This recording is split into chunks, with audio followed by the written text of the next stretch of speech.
Hello students, welcome back to my channel exam Darpan. अगर आप भी क्लास 10th के स्टूडेंट हो और 17 फरवरी को आप भी पेपर देने वाले हो तो भूल कर भी इस वीडियो को स्किप करने की गलती मत करना, क्योंकि हो सकता है फेल हो जाओ और बाद में आपको पछताना पड़े। तो मैं ऐसा क्यों बोल रहा हूँ? क्योंकि मैं करा रहा हूँ एक मैथ का वायरल पेपर जो कि 100% आपके एग्जाम में आने वाला है। तो इसे स्किप करने की गलती मत करना। जिसमें मैंने क्या किया है, ये सारे इंस्ट्रक्शन समझा दिए थे। सेक्शन ए अपना कंप्लीट हो गया था।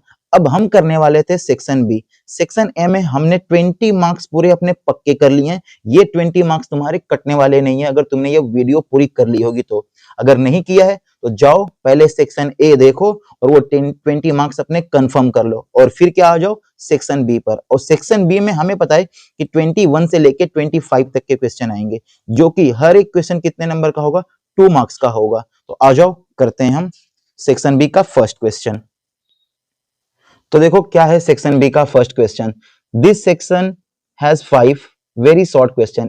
इस सेक्शन में 5 क्वेश्चन होने वाले और वो भी वेरी शॉर्ट वाले होने वाले, और हर एक क्वेश्चन कितने नंबर का होगा? 2 नंबर का होगा। और मैंने जैसा कि बताया था 2 चॉइस भी आपको मिलेंगी। तो फर्स्ट क्वेश्चन क्या है? 20 फर्स्ट वाला, if x cos 60 plus y cos 0 degree plus sin 30 minus cot 45 is equal to 5, then find the value of x plus y. x plus y की वैल्यू क्या होगी? मैं एक रफ पेज यूज करता हूं और इस पे बताता हूं कि इस क्वेश्चन को आपने कैसे करना है। देखो सबसे पहले जिसकी वैल्यू दी हुई है इसे मैं लिख लूंगा। जैसे x है तो x को मैंने लिख लिया x। cos 60 की वैल्यू क्या होती है? 1/2, तो 1/2 लिख लिया। प्लस y है, cos 0 की वैल्यू क्या होती है? cos 0 डिग्री की वैल्यू 1, तो 1 लिख लिया मैंने। प्लस sin 30 की वैल्यू क्या होती है? 1/2 माइनस cot 45 की वैल्यू होती है 1।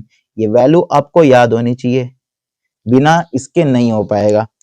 क्या करेंगे? x का ऊपर मल्टीप्लाई हो जाएगा तो मैं इसे लिख सकता हूँ x/2 प्लस y का 1 में मल्टीप्लाई होगा तो हो जाएगा y प्लस 1/2 को एज इट इज रहने दो आप। ये माइनस का 5 है, ट्रांसफर करेंगे तो प्लस का हो जाएगा दूसरी साइड जाके, तो 5 प्लस 1 हो जाएगा। इसे सॉल्व करेंगे, इसके अपॉन में मैं 1 ले लेता हूं, ठीक है। तो ये हो जाएगा x/2 plus y/1 plus 1/2 is equal to 6। किसी भी नंबर के अपॉन में मैं 1 लिख सकता हूं, कोई दिक्कत नहीं है। एक मिनट रुकना, ये ब्लरी सा हो रहा है, इसको थोड़ा सा क्लियर कर लूं मैं। ठीक है, अब थोड़ा साफ दिखेगा तुम्हें इसे। चलो अब थोड़ा साफ हो गया, ब्लरी सा आ रहा था, अब क्लियर दिख रहा होगा तुम्हें। तो एलसीएम क्या हो जाएगा? एलसीएम हो जाएगा 2। एलसीएम क्या हो जाएगा? 2। देखो एलसीएम क्या हो जाएगा? 2 हो जाएगा। तो ये हो गया 2, यहाँ 2 पहले से तो सिर्फ x लिख दूंगा मैं, प्लस इसे 2 बनाना पड़ेगा तो नीचे भी 2 का मल्टीप्लाई, ऊपर भी 2 का मल्टीप्लाई, तो ये हो गया 2y प्लस ये 2 पहले से तो सिर्फ 1 का मल्टीप्लाई, ऊपर भी 1 का मल्टीप्लाई, ऐसे यहाँ भी मैंने 1 का किया है, ऊपर भी 1 का किया है, ये हो गया 1 इज इक्वल टू 6। अपॉन में 1 रख के क्या करूंगा मैं? क्रॉस मल्टीप्लाई, ये हो गया x plus 2y plus 1 is equal to 2 6 जा 12। प्लस का 1 है, ट्रांसफर कर दूंगा, माइनस का हो जाएगा x plus 2y is equal to 12 minus 1, ये हो गया x plus 2y is equal to 11। इतना हो गया अपना फाइनल आंसर। और इसमें एक भी स्टेप मिस नहीं करना है, एक भी स्टेप। एलसीएम है तो एलसीएम लिखना पड़ेगा, वरना ये 2 नंबर का क्वेश्चन है और यही तुम्हारे 2 नंबर पूरे कट जाएंगे। ऐसा क्यों? क्योंकि देखो सीबीएसई की मार्किंग स्कीम होती है, तो यहाँ तक आपको मिल जाएगा 1 मार्क्स और लास्ट में जब आप सोल्व करते हो यहाँ तक तो ये हो गया 1 मार्क्स। इस तरफ 2 मार्क्स आपके पूरे पक्के हो गए। क्या हो जाएगा इसका आंसर? फर्स्ट वाले का इसका आंसर हो जाएगा x प्लस 2y की वैल्यू जो हो जाएगी 11 हो जाएगी।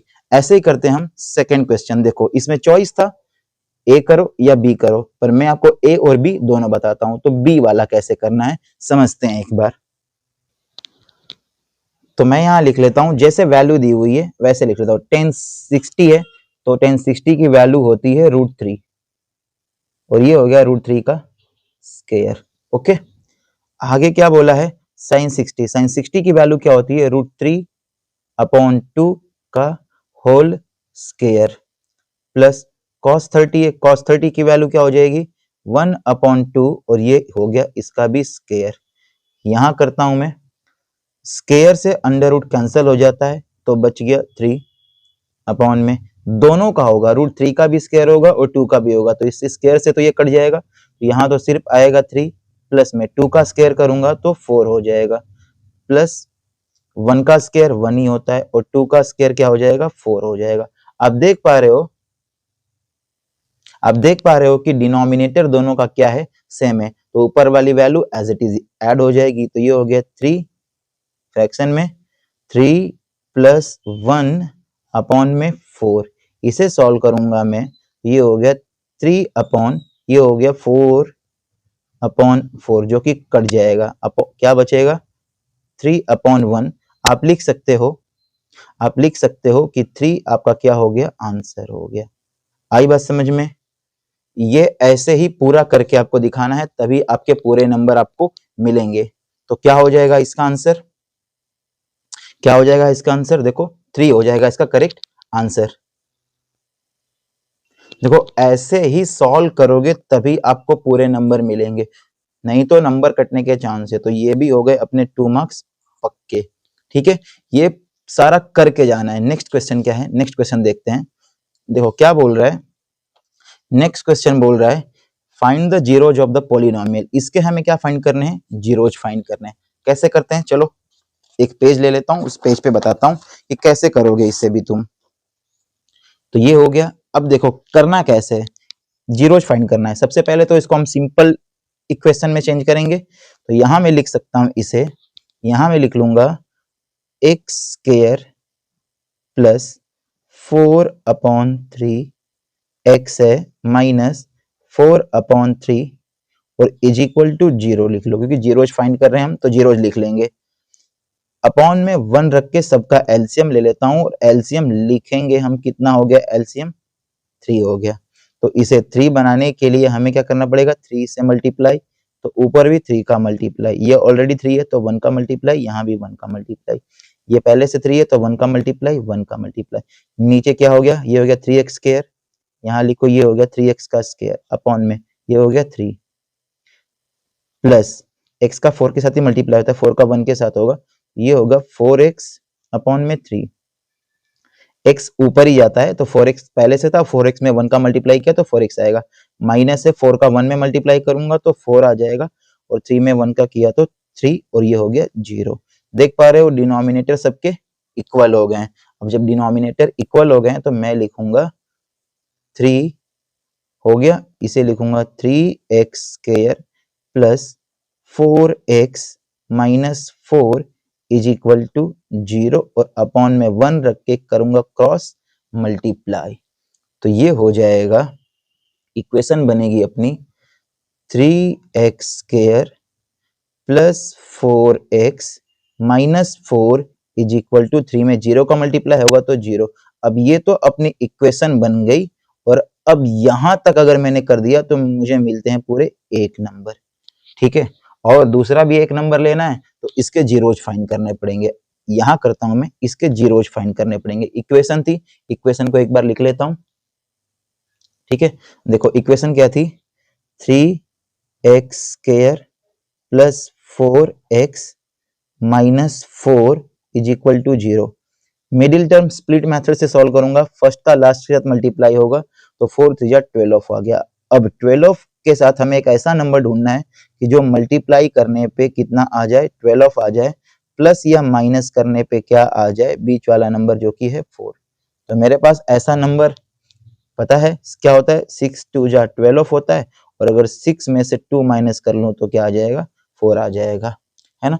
तो यहां मैं लिखूंगा 3x square plus 6x minus 2x minus 4 is equal to 0। दो पार्ट को एक साथ और दो पार्ट को एक साथ, और मैं ले लूंगा कॉमन, तो 3 और 6 में कॉमन क्या है, 3 है, 3 1 जा 3, 3 2 जा 6, डिवाइड करके देख लो, ये हो गया x भी कॉमन, x दोनों के पास है, तो कॉमन हो गया। यहाँ क्या बचा, सिर्फ x बचेगा, प्लस x तो कॉमन हो गया और 3 2 जा 6 तो 2, माइनस है तो माइनस कॉमन ले लूंगा और x तो यहाँ है नहीं 2 है तो 2 कॉमन हो जाएगा, 2 2 जा 4 तो -2 कॉमन हो गया x। और जब भी मैं माइनस कॉमन लूंगा तो इसके बाद जो भी साइन होगा ये ऑटोमेटिक बदल जाएगा, माइनस होगा तो प्लस में, प्लस होगा तो माइनस में। मेरे केस में माइनस है तो कर दो प्लस, ये हो गया 2 इज इक्वल टू 0। इन दोनों को साथ लिखूंगा मैं, ये हो गया 3x माइनस 2 और ये हो गया x प्लस 2 और दोनों हो गए 0 के इक्वल। एक बार 3x माइनस 2 इक्वल टू 0 होगा और यहीं एक बार x प्लस 2 0 के इक्वल होगा। वैल्यू फाइंड करूंगा मैं, 3x is equal to minus का था ट्रांसफर करूंगा प्लस का हो जाएगा 2, x की वैल्यू क्या हो जाएगी 2/3, एक जीरोज और दूसरा जीरोज हो जाएगा, प्लस का है तो माइनस का 2, ये हो गया अपने दूसरा जीरोज और यहाँ भी एक नंबर और मिल गया। तो मतलब ऐसे हमारे क्या हो गए, 2 नंबर पूरे पक्के हो गए। हाँ ये बात समझ में, ऐसे हम जीरोज फाइंड कर लेंगे। देखते हैं नेक्स्ट क्वेश्चन क्या है। नेक्स्ट क्वेश्चन क्या है, क्वेश्चन नंबर 23, 2 मार्क्स के लिए है ये भी। The coordinates of the centre of a circle, एक सर्कल है जिसका सेंटर दिया हुआ है, ठीक है। फाइंड द वैल्यू ऑफ ए की वैल्यू फाइंड करनी है। If the circle passes through the point, अगर सर्कल वो किससे पास हो गया था, उसका पॉइंट 11, -9 से पास हो जाता है। हैज डायमीटर, डायमीटर दिया हुआ है। ऐसे नहीं समझ में आया क्वेश्चन, मैं जानता हूं, इसका फिगर बनाता हूं फिर बताता हूं कि ये कैसे करना था। देखो क्या है, थोड़ा सा और ऊपर ले लेता हूं, ये हो गया, ठीक है। अब तुम्हें अच्छे से थोड़ा सा क्लियर होगा कि इसमें क्या करना था। एक मिनट, ये ब्लर हो रहा है, वेट करो। हाँ अब ठीक है। देखो बोला है कि एक सर्कल है, तो फिगर हो जाएगा जैसे कि एक सर्कल है, ये हो गया एक सर्कल। सर्कल का सेंटर, सेंटर कितना दिया हुआ है 2a, a-7, तो यहां लिख लेता हूं मैं, ये दिया हुआ है 2a, a-7। Diameter, diameter total बोल रहे हैं तो डायामीटर टोटल हो गया ये दिया हुआ है 10√3 और बोल रहा है ये पास होके, डायमीटर जिससे पास होके जाता है उसका यहाँ भी हो सकता है, यहाँ भी कर सकते हो आप। मैं यहाँ कर लेता हूँ, इसकी वैल्यू दी हुई है 11, -9। तो मुझे ए की वैल्यू फाइंड करनी है। यहाँ देखो ये दो डिस्टेंस हो रही है, तो इसकी डिस्टेंस पता लग जाए तो काम हो जाए। और टोटल वो क्या है, डायमीटर है, तो डायमीटर कितना दिया हुआ है, डायमीटर है 10√2। तो रेडियस इज इक्वल टू होता है डाया अपॉन 2, तो रेडियस हो गया अपना 10√2 अपॉन में 2, ये हो गया r इज इक्वल टू 5√2, ठीक है। तो अब क्या बोला है कि जैसे ये बाहर देखो, ये हो गया इसका कोऑर्डिनेट, इसको मैं a बोल लेता हूं, ये b हो गया अपना, और इसका कोऑर्डिनेट है 2a, a-7 और इसका हो गया 11, -9। इसमें मैं कोऑर्डिनेट जियोमेट्री का फॉर्मूला लगा लूंगा डिस्टेंस वाला और फटाफट इसको क्या कर दूंगा, सॉल्व कर दूंगा। तो कोऑर्डिनेट जियोमेट्री का जो फॉर्मूला होता है, जरा देखो एक बार इसको, ये होता है x2 - x1 का whole square plus y2 - y1 का whole square is equal to distance A B है, तो यहाँ लिख लिया मैंने ए बी। वैल्यू पुट करता हूं, ये देखो ये क्या हो जाएगा मेरा, ये हो गया मेरा x1 y1 x2 y2। Okay, value put करता हूं मैं, वैल्यू पुट करता हूं इसमें, तो ये हो गया x2 - x1, x2 की वैल्यू 11 है माइनस x1 की वैल्यू कितनी है 2 है, ये 2a और ये हो गया इसका square plus y2 - y1, y2 की वैल्यू -9 है, तो बड़ा ब्रैकेट लगाता हूं, -9 माइनस है माइनस y1 की वैल्यू कितनी है a-7, इसको मैं दूसरे पेन से लिखता हूं ताकि तुम्हें क्लियर हो जाए थोड़ा सा, a-7 और ये हो गया bracket close is equal to A B क्या है, रेडियस, रेडियस हो गया 5√2 हो गया है ना। इसको थोड़ा सा और ऊपर कर लेता हूं मैं, स्पेस बन जाएगी, ठीक है, इतना ठीक है। तो अब क्या करता हूं मैं, अंडर रूट हटाने के लिए दोनों साइड का स्क्वायर कर लेता हूं। तो यहां लिखूंगा मैं स्क्वायरिंग बोथ साइड, कि दोनों साइड का मैं क्या कर रहा हूं, both side, squaring both side, दोनों साइड का मैं स्क्वायर कर रहा हूं। तो ये हो गया दोनों साइड का स्क्वायर, तो ये स्क्वायर से अंडर रूट तो हो जाएगा खत्म, और यहाँ से ये तो कट जाएगा और 5 का स्क्वायर हो जाएगा। तो क्या आएगा, यहाँ लिखूंगा 5 का स्क्वायर 25, और ये 2 का अंडर रूट हट गया तो 2। यहाँ क्या बचा, 11 माइनस 2a का होल स्क्वायर प्लस, देखना ये -9 है और ये माइनस अंदर जाएगा, तो ये हो जाएगा माइनस का 9 minus a minus minus plus का 7, और ये हो गया सबका स्क्वायर। a माइनस बी का होल स्क्वायर का फॉर्मूला यूज हो रहा है, सॉल्व करूंगा, a square plus b square minus 2ab plus, यहाँ इसको सॉल्व करूंगा तो ये हो जाएगा 2 बच जाएगा, माइनस का या प्लस का है तो -2, और ये -a का होल स्क्वायर हो जाएगा। यहाँ पे आइडेंटिटी लगेगी, लगाता हूँ, a स्क्वायर प्लस b का स्क्वायर माइनस 2, a कितना है, -2 है a, और ये हो गया b a is equal to 50। 25 का 2 में मल्टीप्लाई होगा 50 हो जाएगा। 11 का स्क्वायर कितना होता है, 121, प्लस ये हो जाएगा 4a का स्क्वायर माइनस, सबको सॉल्व करूंगा, ये हो गया 44a, प्लस ये हो जाएगा 4 प्लस a का स्क्वायर माइनस 2 2 जा 4, प्लस का हो जाएगा, और ये हो गया 4a is equal to 50। Number वाले को ऐड कर लेता हूँ, ये मेरा नंबर है, ये नंबर है, दोनों ऐड हो जाएंगे, ठीक है। तो इसको ऐड कर लेता हूं, तो ये बच गया, अच्छा a वाला भी है, तो a से a का हो जाएगा, ये a है, ये भी a है, तो ये हो गया 5a का स्क्वायर, ठीक है, और ये हो गया 44a, और ये माइनस होगा, माइनस है तो लिखूंगा -40a, और ये हो गया प्लस का 125 इज इक्वल टू 50, तो ये हो गया 5a का स्क्वायर माइनस 40a, इधर लेकर आऊंगा तो ये होगा प्लस 125 माइनस 50 कर लूंगा, तो ये हो गया 5a का स्क्वायर माइनस 40a, और 50 माइनस कर लूंगा इसमें से, तो बच गया ये प्लस का 75 इज इक्वल टू 0। अब इसे सॉल्व करेंगे तो a की वैल्यू आ जाएगी 3, और आ जाएगी 5, ये हो जाएगी a की वैल्यू। मैं इससे पहले तुमको बता चुका हूँ, ये देखो मैं इससे पहले बता चुका हूँ कि मिडिल टर्म स्प्लिट मेथड तुम यूज करना और ये हो जाएगा सॉल्व।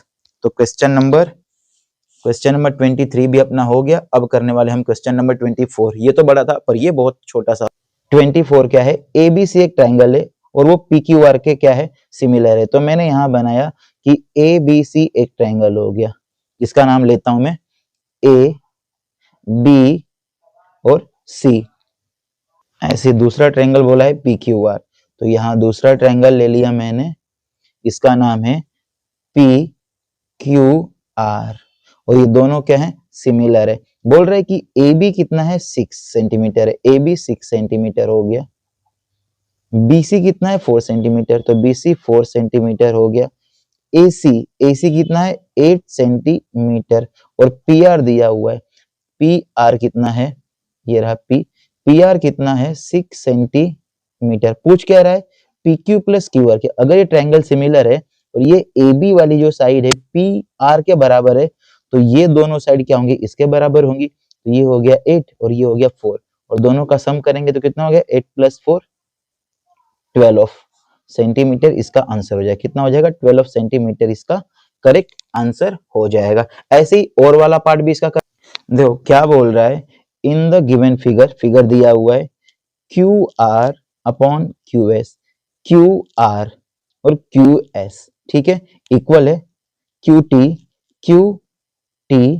अपॉन PR के, और ये एंगल दिया हुआ है, दोनों बराबर हैं, और बोल रहा है कि ट्रायंगल PQS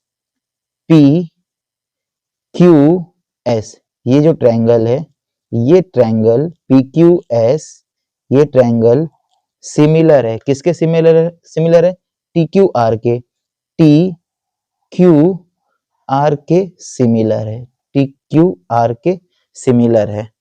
ये हमें क्या करना है? प्रूफ करना है।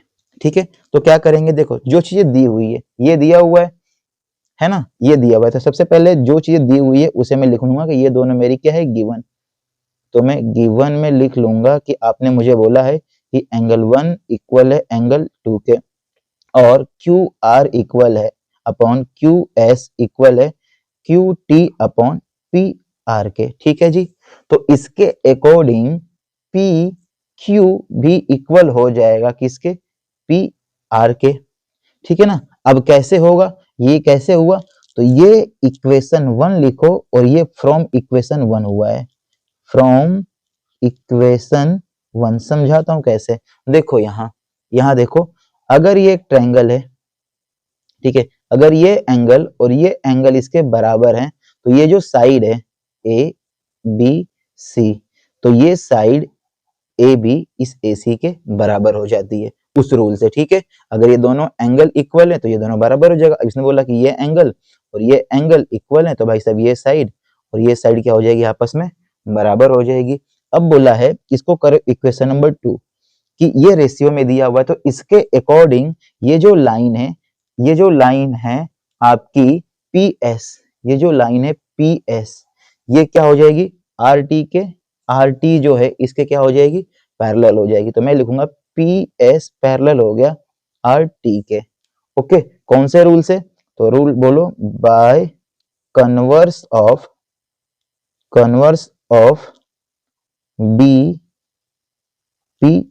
BPT के कन्वर्स वाले रूल से।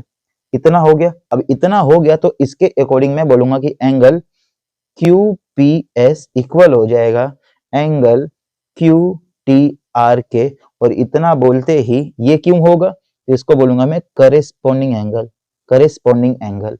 तो इसके अकॉर्डिंग ट्रायंगल PQS सिमिलर हो जाएगा ट्रायंगल TQR के, और ये हो गया सॉल्व, और यहाँ हो गए 2 मार्क्स अपने पक्के। ऐसे ही करते हैं हम लास्ट वाला क्वेश्चन जो कि 25 क्या है देखते हैं। लास्ट क्वेश्चन में बोल रहा है a person standing at P, एक पर्सन है जो P पे खड़ा है, outside the circular ground, distance 26 metre from the centre, centre से मतलब ये वाली डिस्टेंस जो है कितनी है? 26 सेंटीमीटर।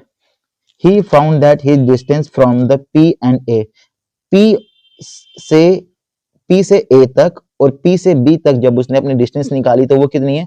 10 centimetre, 10 centimetre. ऐसा क्यों? क्योंकि दोनों क्या हैं? टेंजेंट है। तो हमें फाइंड करना है, फाइंड द रेडियस। रेडियस का मतलब ये वाली चीज हमें फाइंड करनी है। अगर ये टेंजेंट है, जरा ध्यान से सुनो, अगर ये टेंजेंट है और जब ये रेडियस इसके ऊपर गई है तो यहाँ एंगल क्या बनता है? राइट एंगल बनेगा, और राइट एंगल के ठीक सामने वाली चीज क्या होती है? हाइपोटेनियस। तो ये हो गया हाइपोटेनियस, ये हो गया परपेंडिकुलर, और ये हो गया अपना बेस। ठीक है, इस तरह से ये कुछ राइट एंगल ट्रायंगल बन रहा है, देखो इस तरीके से, है ना। तो ये कितना है अपना? 26 सेंटीमीटर, बेस अपना 10 है, ये हो गया 10 सेंटीमीटर, हाइपोटेनियस है 26 सेंटीमीटर, और ये परपेंडिकुलर कितना है? यही अपने को फाइंड करना है।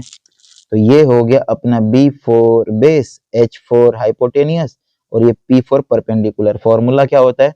हाइपोटेनियस का square is equal to perpendicular का स्क्वायर प्लस बेस का स्क्वायर। हाइपोटेनियस कितना है? 26 का स्क्वायर, परपेंडिकुलर फाइंड करना है, प्लस बेस कितना है? 10, 10 का स्क्वायर। आगे देखो, ये हो कितना हो गया? 576, ये हो गया P का स्क्वायर प्लस 10 का स्क्वायर 100। इसको सॉल्व करेंगे तो 576 प्लस का ट्रांसफर होकर माइनस आएगा 100, और ये हो गया P का स्क्वायर। कितना हो जाएगा ये? 26 का स्क्वायर जो होता है 676 होता है, यहाँ मिस्टेक हो गई मुझसे, 676 माइनस करेंगे तो हो जाएगा 576 इज इक्वल टू P का स्क्वायर अंडर रूट में 576 इज इक्वल टू P, और ये होता है 24 का स्क्वायर रूट अपना ये होता है 24 24 का स्क्वायर रूट, और ये हो गया अपना फाइनल आंसर। और यहाँ तक हो गए अपने 2 मार्क्स के साथ साथ पहले तो ये 10 मार्क्स, और हमने सेक्शन बी से अपने हो गए, सेक्शन बी से 10 मार्क्स और सेक्शन ए से कितने हो गए 20 मार्क्स, यानी टोटल अपने 30 मार्क्स हो गए पक्के। अगर यहाँ तक वीडियो में तुम्हें मजा आया होगा तो यार वीडियो को लाइक ठोक देना, ठीक है, और चैनल को सब्सक्राइब कर देना, क्योंकि बहुत मेहनत लगती है यार। और अगर सेक्शन सी चाहिए तो कमेंट कर देना जरूर।